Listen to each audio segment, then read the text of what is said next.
Pune Mumbai express हायवेवर पुणे वाहिनीवरील गॅन्ट्रीच्या तांत्रिक तपासणी आणि दुरुस्तीचं काम करण्यात येणार आहे। या कामासाठी पुणे मुंबई एक्सप्रेसवे 18 मे आणि 19 मे रोजी 1.5 तासांसाठी बंद राहणार आहे। पुणे वाहिनीवरील सर्व प्रकारची वाहतूक आज सकाळी 10:30 ते दुपारी 12 वाजेपर्यंत पूर्णपणे बंद राहणार आहे। 19 तारखेला देखील सकाळी 10:30 ते दुपारी 12 वाजेपर्यंत या ठिकाणी वाहतूक पूर्णपणे बंद राहणार आहे।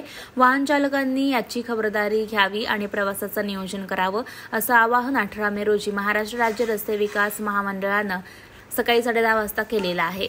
पुणे वाहिनीवर 18 मे रोजी सकाळी 10:30 ते दुपारी 12 वाजेपर्यंत वाहतूक बंद असणार आहे। या कालावधीत द्रुतगती मार्गावरील सर्व वाहने शेडुंग खोपोली मार्गे राष्ट्रीय महामार्ग क्रमांक 48 येथून पुण्याकडे वळवण्यात येणार आहे। तर 19 मे रोजी सकाळी 10:30 ते दुपारी 12 वाजेपर्यंत वाहतूक पूर्णपणे बंद करून द्रुतगती मार्गावरील सर्व वाहने कुसगाव पथकर स्थानकावरून राष्ट्रीय महामार्ग क्रमांक 48 येथून देहू रोड मार्गे पुण्याकडे वळवण्यात येणार आहे।